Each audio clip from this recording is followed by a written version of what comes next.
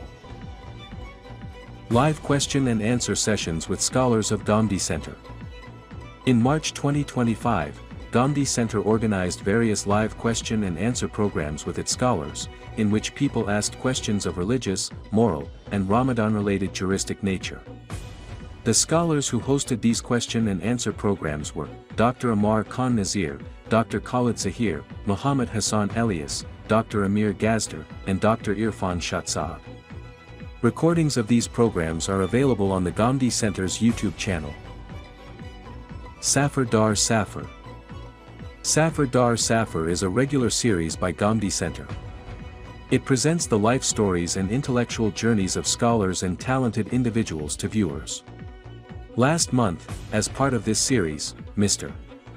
Naeem Baluch interviewed Rehan Ahmed Yusufi, head of the organization, Inzar, a renowned intellectual and writer. The interview discussed his intellectual journey and key milestones in life. Furthermore, they discussed his current project Insan Ki Kahani. In response to one question, he told Mr. Naeem Baluch how he was influenced by Farahi thought in his intellectual journey and how he found relief from all doubts of mind and heart. The recording of this interview is available on Gandhi Center's YouTube channel. Yade. Gandhi Center has launched a new series titled Yade, the aim of which is to document important events in the history of Al-Morid and to present memories from 40 years ago to viewers. This program is hosted by Ghazal Chaudhry, while Dr. Khalid Zahir, an early student of the School of Islamic Thought, Al-Morid, and Mr. Naeem Baluch participate as guests. In March 2025, 2 episodes from this series were aired on Gandhi Center's YouTube channel. What are the pitfalls of fasting for women? During the month of Ramadan, on the women's YouTube channel, Solihat, run under the auspices of Gandhi Center, a 3-part program was recorded titled, What are the pitfalls of fasting for women? Mr. Naeem Baluch hosted this program, while Miss Noreen Sheikh participated as a guest. Mr. Naeem Baluch pointed out issues specifically faced by women during Ramadan, and Miss Noreen Sheikh discussed these issues in depth and drew the attention of women to important matters. Safar Dar Safar, with Moiz Amjad. Last month, in the ongoing Safar Dar Safar series hosted by Gandhi Center, Mr. Moiz Amjad participated as a guest. He recorded programs on various moral and scholarly topics. A few of the main subjects discussed in these programs include problems of Pakistan's education system, the Khanka, a life of faith, and parents and children. These programs can be viewed on Gandhi Center's YouTube channel. Stories of the Prophets. In Gandhi Center's special Ramadan broadcasts, arrangements were made for children to hear the stories of the prophets.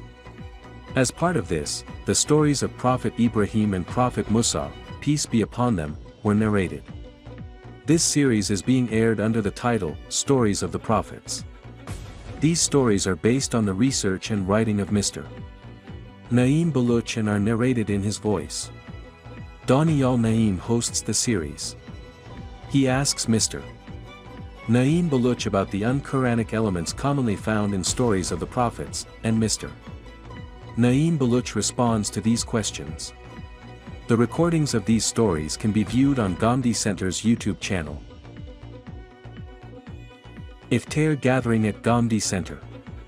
During the month of Ramadan, a weekly iftar gathering was arranged at Gandhi Center by various friends, in which dozens of individuals participated, along with Javed Ahmed Gandhi and Hassan Elias, who joined with their families.